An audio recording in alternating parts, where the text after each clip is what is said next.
Setan dari luar jagat. Bagian 1. Jilid 1. Dua penunggang kuda itu berhenti di kaki Bukit Wadas Lintang, yang merupakan bukit berbatu-batu hampir tanpa pepohonan. Suasana tampak gersang pada saat matahari hendak tenggelam itu. Kaki bukit dicekam kesunyian. Sesekali terdengar suara tiupan angin di kejauhan, bergaung di sela bebatuan. Pendekar 212 Wiro Sableng mengangkat kepala memandang ke arah puncak bukit batu. Sinar sang surya yang hendak tenggelam membuat bukit batu itu seperti dibungkus warna merah kekuningan. Batu-batu bukit tampak seperti tumpukan emas. Satu pemandangan yang cukup indah sebenarnya. Tetapi, diam-diam murid Eyang Sinto Gendeng dari Gunung Gede merasakan adanya keangkeran tersembunyi di Bukit Wadas Lintang itu. Anak muda, aku hanya mengantarmu sampai di sini. Yang berkata adalah kakek berpakaian hitam, memakai kaping bambu. Pada wajahnya sebelah kiri ada cacat bekas luka yang sangat besar, dan tak sedap untuk dipandang. Kenapa tidak terus sampai ke puncak bukit sana? Tanya Wiro tanpa mengalihkan pandangan kedua matanya dari puncak Bukit Wadas Lintang. Si kakek menggeleng. Bukankah kita sudah berjanji? Ujar si kakek yang bernama Poniran.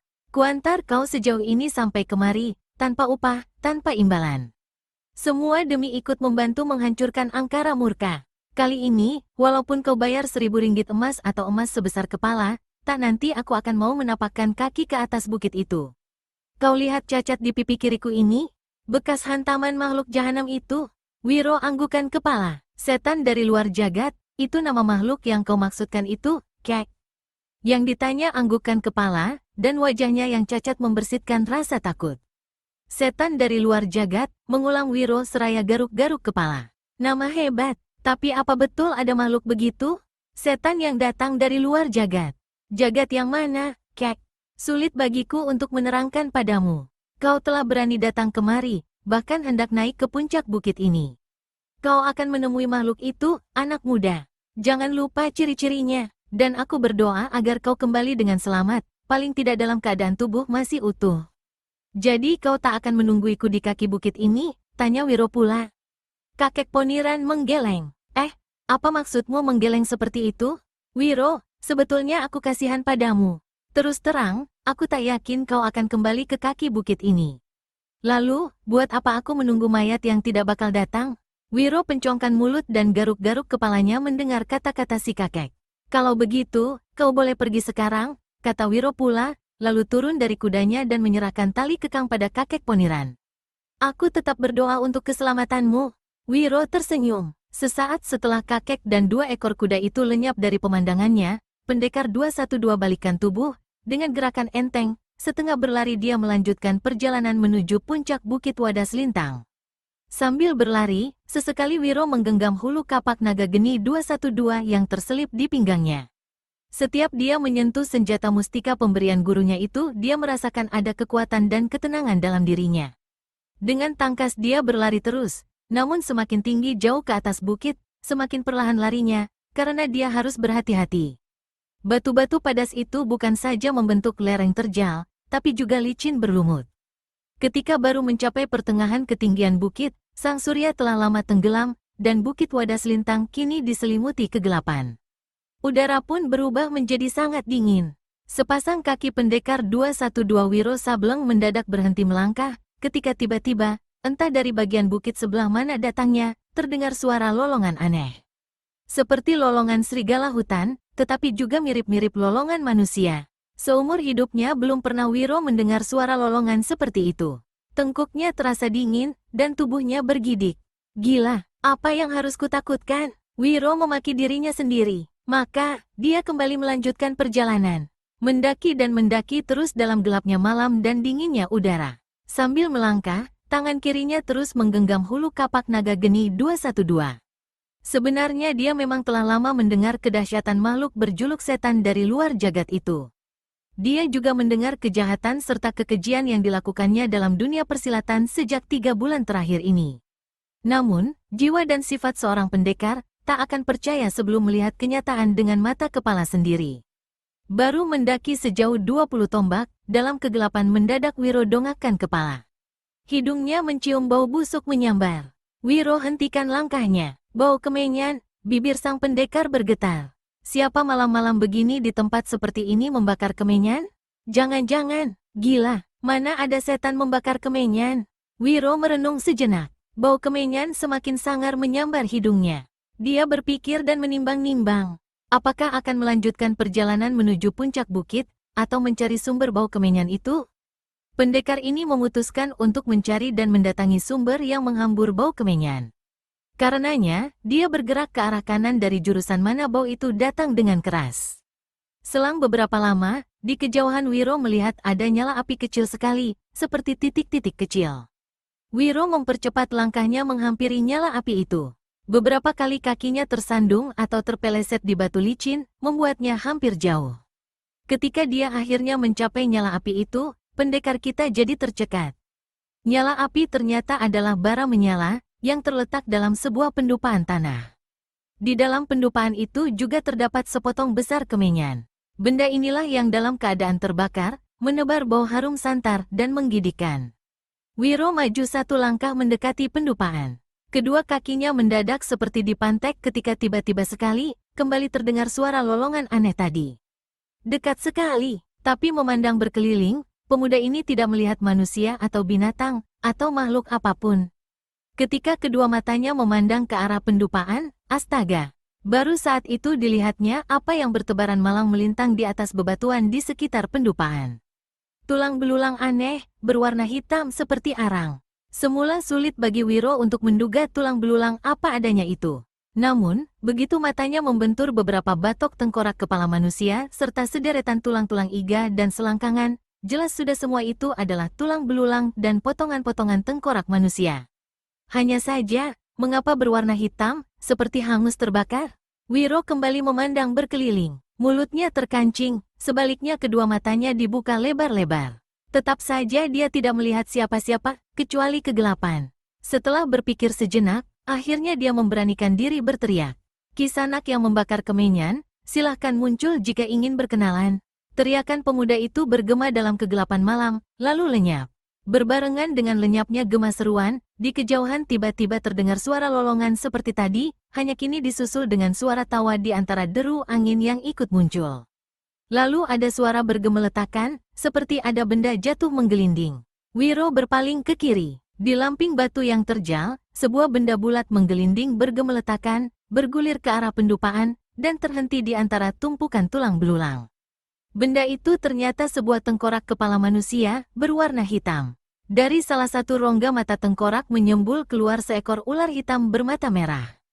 Binatang sepanjang 3 jengkal ini menggeliat-geliatkan lehernya beberapa kali, lalu meluncur lenyap dalam kegelapan. Wiro hela nafas dalam. Walau hatinya memaki, namun diam-diam dia harus mengakui kalau saat itu ketegangan menyelimut dirinya. Perlahan-lahan pendekar 212 putar tubuhnya, lalu tinggalkan tempat itu, kembali melanjutkan perjalanan menuju puncak bukit Batu Wadas Lintang. Kalau tadi dari kaki bukit, sebelum matahari terbenam, bukit batu itu tampak tidak begitu tinggi. Tetapi, setelah berjalan cukup lama, dia masih belum mampu mencapai puncaknya. Di satu tempat Wiro bersandar ke dinding batu, berhenti untuk mengusap keringat yang membasahi mukanya. Padahal, udara di bukit itu dingin sekali. Saat dia mengusap keringat di mukanya, itulah dia melihat 3 tombak di bawahnya, terpisah oleh ketinggian bebatuan yang berbeda, ada nyala api. Persis seperti nyala api yang dilihatnya sebelumnya. Aneh, tadi aku melewati tempat itu sebelum sampai kemari. Mengapa mataku tidak melihat nyala api itu? Wiro membatin. Dia menengadah dan menghirup udara dalam-dalam. Sama sekali tidak tercium bau kemenyan. Wiro memandang lagi ke bawah sana. Memperhatikan lebih teliti. Ternyata 3 langkah di depan api yang menyala ada satu sosok tubuh duduk mencangkung dalaran hitamnya kegelapan. Meski dia tidak dapat melihat jelas siapa adanya sosok tubuh itu, namun Wiro yakin yang duduk itu adalah manusia, bukan setan, bukan binatang, bukan pula makhluk halus.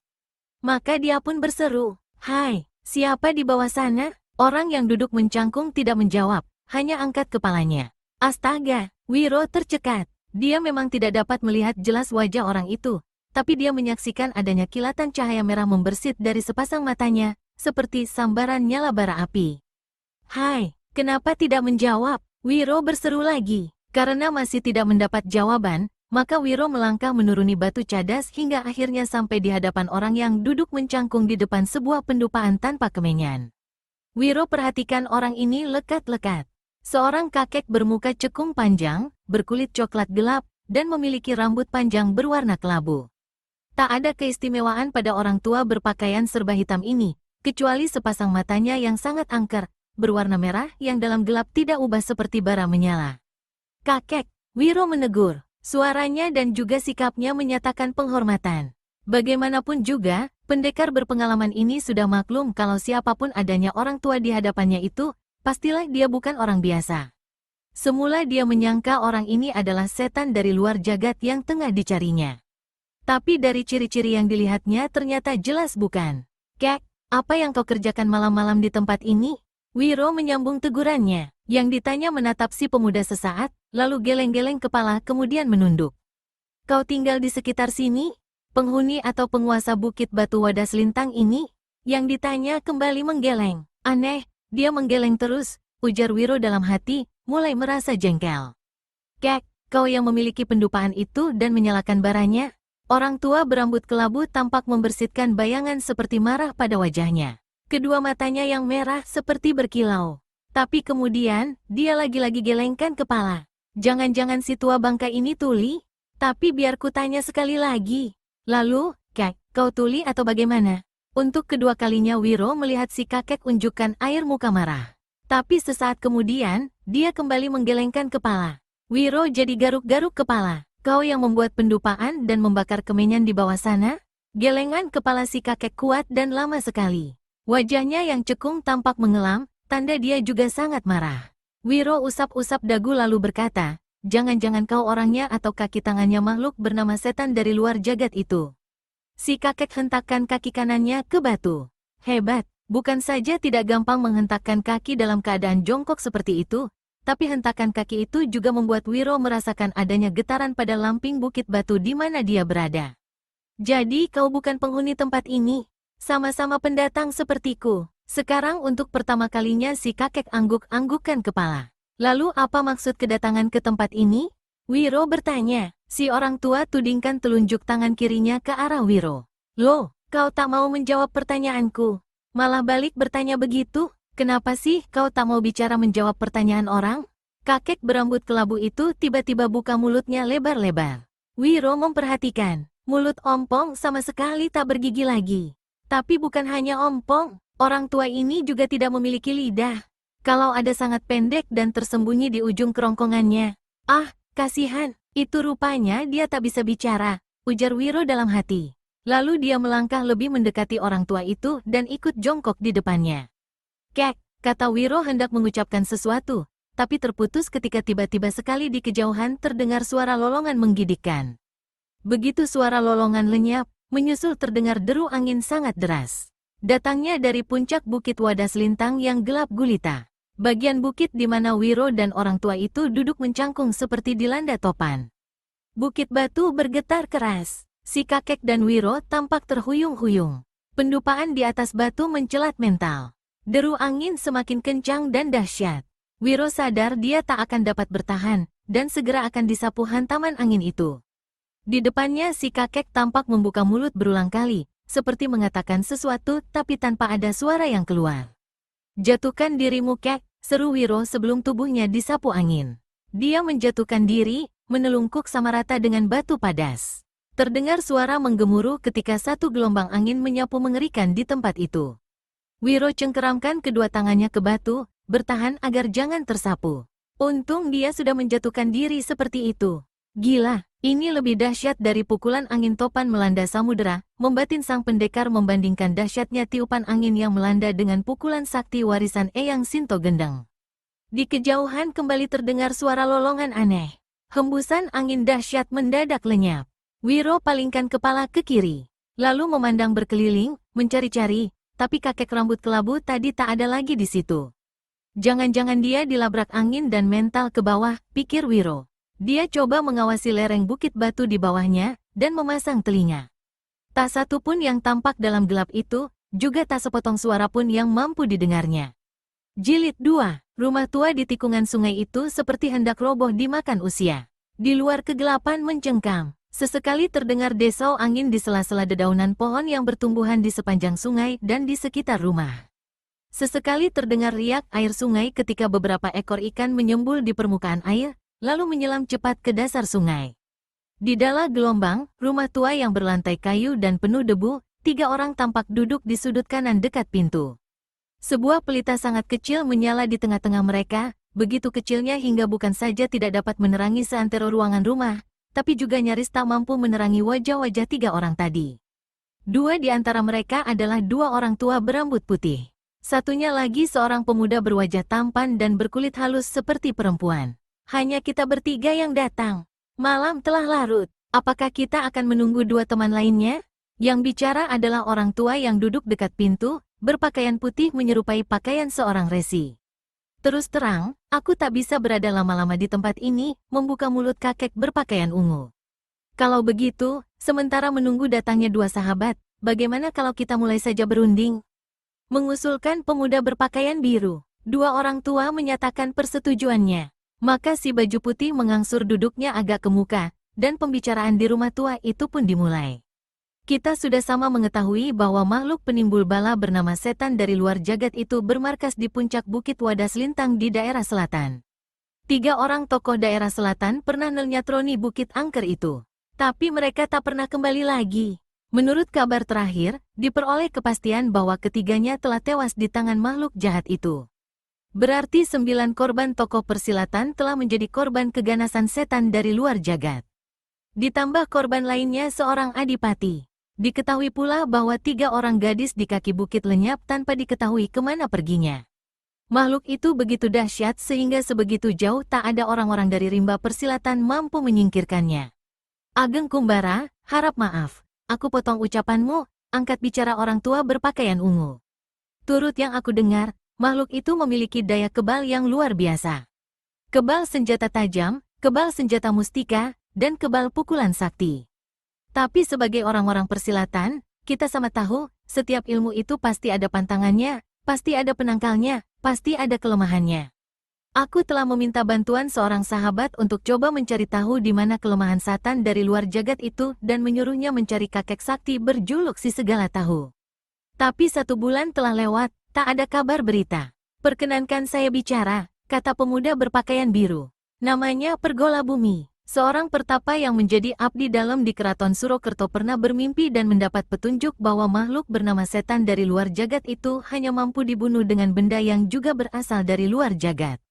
Nah, benda apa itu tak seorang pun yang tahu. Sesaat 3 orang itu terdiam, seperti merenung. Sahabatku Sindu Brahma, kalau aku tak salah kau pernah mengemukakan hal yang sama padaku 4 minggu yang lalu. Orang tua berpakaian ungu usap mukanya lalu mengangguk. Betul sekali Ageng Kumbara. Begitu petunjuk yang kudapat, tetapi benda apa yang dimaksudkan tak dapat diketahui jawabnya lebih lanjut. Benda apa saja yang dimaksud dengan benda dari luar jagat?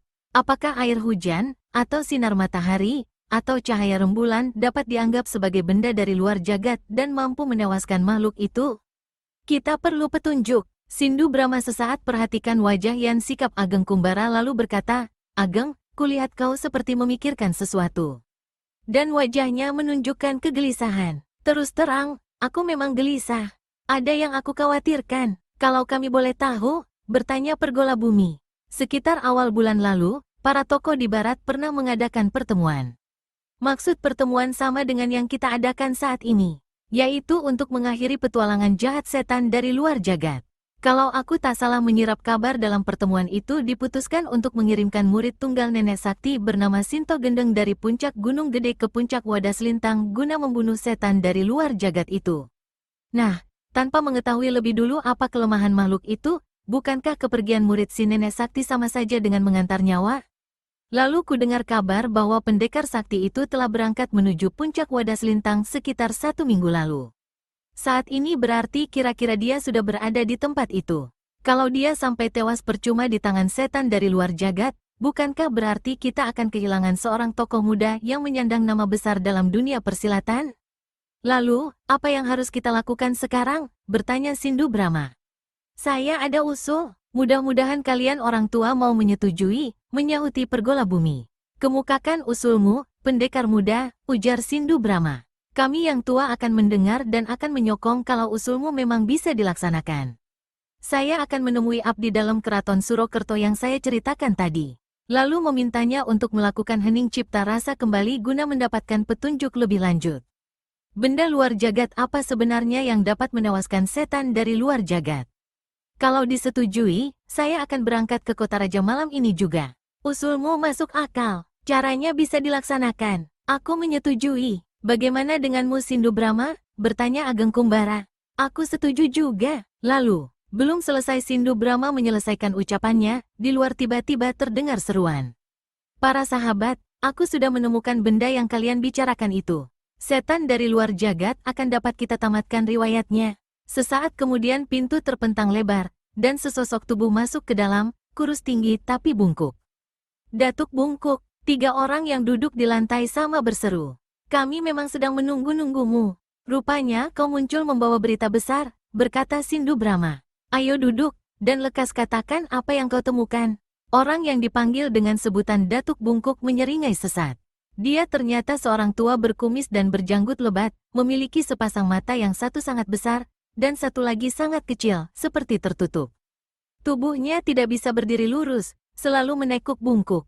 Setelah menutup pintu lebih dulu, sang datuk lalu mengambil tempat duduk di lantai di samping Sindu Brahma. Nafasnya tampak mengengah, dadanya turun naik. Izinkan aku mengatur nafas dulu, berkata sang datuk lalu berulang kali menarik nafas dalam. Aku berlari seperti dikejar hantu, agar dapat sampai ke tempat ini lebih cepat. Aku khawatir kalian sudah pergi. Setelah nafasnya tidak menyengal lagi dan debaran pada dadanya menyurut, Datuk Bungkuk baru membuka mulut. 1 minggu lalu ketika diadakan perayaan Maulud di Parangtritis, secara tak sengaja aku bertemu seorang biksu Buddha yang ikut menyaksikan perayaan. Ternyata biksu ini bukan hanya tahu soal agama, bukan hanya suka menghadiri berbagai perayaan keagamaan atau kepercayaan lain, tapi juga seorang yang arif akan apa yang selama ini terjadi dalam rimba persilatan. Ah, penuturanmu sungguh menarik. Teruskanlah, Datuk, kata Ageng Kumbara tak sabar ketika Datuk Bungkuk sesaat menghentikan ceritanya untuk mengusap keringat di wajahnya. Kalian tahu apa yang secara tak kuduga kemudian diberikan biksu itu padaku. Datuk Bungkuk lanjutkan penuturannya. Sebuah benda. Menurut sang biksu dengan mempergunakan benda itu, maka musnahlah segala kekuatan dan kekebalan setan dari luar jagat. Dengan mudah dia bisa dibunuh. Datuk Bungkuk memandang berkeliling, dan melihat wajah ketiga sahabatnya itu menunjukkan rasa kagum. Apakah kau membawa benda itu saat ini, Datuk? Bertanya Pergola Bumi. Sudah barang tentu, sahut sang Datuk penuh bangga. Bolehkah kami melihatnya? Tanya Ageng Kumbara dan Sindu Brahma hampir berbarengan. Tentu, aku akan perlihatkan padamu. Jangan khawatir, benda ini milik kita bersama. Milik barisan kebenaran untuk menghancurkan kejahatan, jawab Datuk Bungku Gelombang, Kupula. Lalu dia gerakkan tangan kanannya ke pinggang, di mana membelit sebuah ikat pinggang besar terbuat dari kulit. Pada bagian kanan ikat pinggang itu ada sebuah kantong besar. Diikuti sorot pandang 3 orang tokoh silat sahabatnya, Datuk Bungkuk membuka penutup kantong. Penutup terbuka, sebuah benda dikeluarkan dari dalam kantong ikat pinggang. Namun, sebelum keseluruhan tangan Datuk Bungkuk keluar dari dalam kantong, tiba-tiba menghentak suara lolongan aneh dari arah atap bangunan. Bersamaan dengan itu, terdengar deru angin sangat dahsyat. Pelita di dalam rumah padam bahkan mental. Rumah tua itu berderak-derak seperti hendak runtuh. Di saat itu pula, atap rumah bobol. Sesosok tubuh hitam berkelebat masuk dalam gelap. Sulit untuk dilihat atau diduga siapa adanya. Apalagi keempat orang yang ada di dalam rumah tengah diselimuti rasa kejut dan kaget bukan kepalang. Selagi ketegangan mengguncang rumah dan semua orang yang ada di dalamnya diam tercekat, mendadak terdengar jeritan Datuk Bungkuk, keras dan menggigitkan. Lalu sosok tubuh yang tadi masuk kembali berkelebat, meleset ke atas, dan lenyap menerobos lewat atap yang jebol. Sindu Brahma, Pergola Bumi, Datuk Bungkuk. Kalian di mana? Berseru Ageng Kumbara di dalam gelap. Ketika deru angin perlahan-lahan mereda, dan di kejauhan terdengar lagi suara lolongan mengerikan itu, lalu lenyap. Saya di sini, jawab Pergola Bumi dengan cepat dari sudut kanan. Aku di sebelah kirimu, Ageng, menyahut Sindu Brahma dengan suara tertahan, tanda masih belum lepas dari rasa kejut. Tapi tak ada sama sekali jawaban dari Datuk Bungkuk. Datuk Bungkuk, memanggil Ageng Kumbara. Tetap tak ada jawaban. Terangi ruangan ini, nyalakan api, Seru Ageng Kumbara tegang. Ketika api dinyalakan, tampaklah datuk bungkuk menggeletak di lantai. Muka dan sekujur tubuhnya tampak hangus seperti arang. Tangan kanannya sebatas bahu lenyap alias tanggal dari persendian. Gusti Allah, desis Sindu Brahma dengan suara bergetar. Siapa melakukan kekejian ini? Saya. Kita semua tadi hanya melihat ada seseorang menerobos atap, masuk ke dalam. Hanya terlihat 2 titik merah aneh. Lalu jeritan datuk bungkuk. Yang bicara pemuda bernama Pergola Bumi. Ada yang melihat benda yang dikeluarkan dan digenggam datuk bungkuk dari dalam kantong ikat pinggangnya? Saya tidak melihat, menerangkan Pergola Bumi. Aku cuma melihat sekelebatan. Sebuah benda hitam, berbentuk agak gepeng. Tak jelas benda apa, berkata Ageng Kumbara. Sindu Kumbara melangkah mendekati mayat datuk bungkuk, berlutut memeriksa kantong pada ikat pinggang sang datuk. Ternyata kantong kulit itu kosong. Jilid 3. Bukit Wadas Lintang sekitar 12 bulan sebelumnya. Sudah hampir 40 hari hujan tak pernah turun. Kegersangan menyelimuti daerah selatan. Pepohonan di bebukitan mulai meranggas kering. Siang hari, panasnya bukan alang kepalang.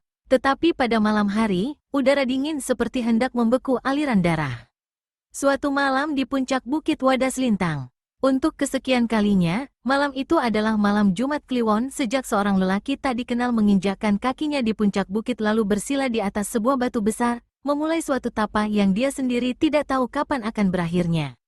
Pada malam Kliwon yang pertama, yaitu 3 hari setelah orang ini memulai tapanya, satu suara gaib menggema di hang telinganya. Anak manusia bernama Kondang Panahan, aku penghuni dan penguasa Bukit Wadas Lintang ini. 3 hari lalu aku telah menyaksikan kedatanganmu, duduk di atas batu dan mulai bertapa. Apa maksud tujuanmu melakukan tapa ini? Lelaki yang bertapa dengan mata terpejam tampak bergetar sekujur tubuhnya. Wajahnya berubah pucat, tapi kedua matanya tidak dibuka, tetap terpejam. Eyang, terima kasih kau telah memperhatin dan mau menemui diriku. Aku Kondang Panahan tidak mempunyai maksud lain dari bertapa di sini, kecuali menginginkan mendapatkan satu ilmu kesaktian luar biasa.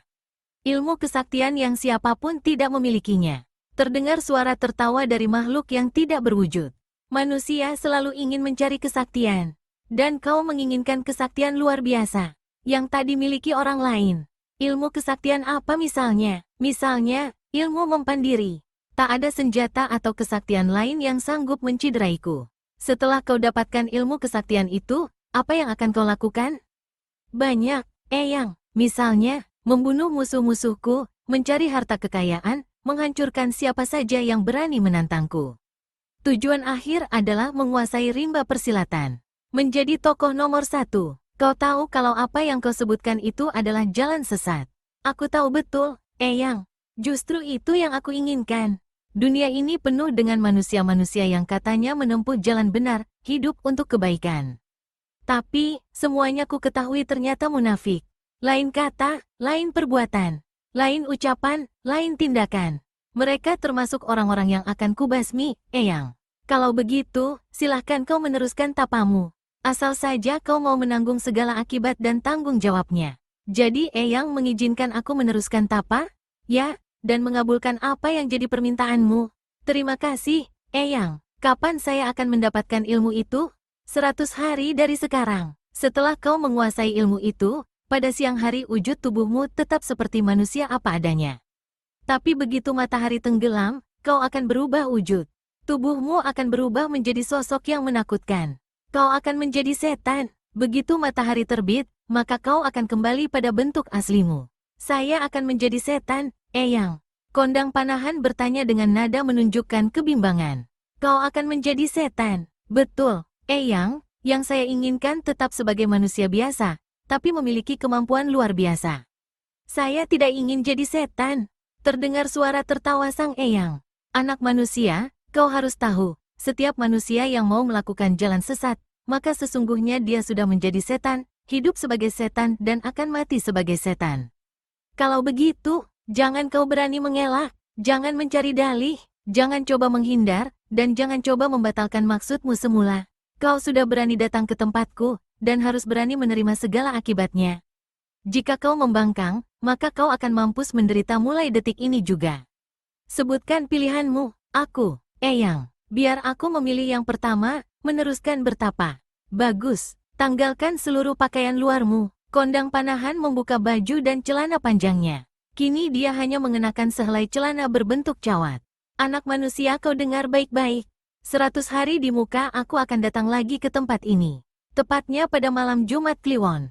Kalau sesuatu terjadi padamu sebelum malam aku datang, jangan berani meninggalkan tempat ini. Kau dengar itu, anak manusia? Aku dengar, Eyang, dan aku akan mematuhinya, jawab Kondang Panahan. Satu lagi yang harus kau patuhi.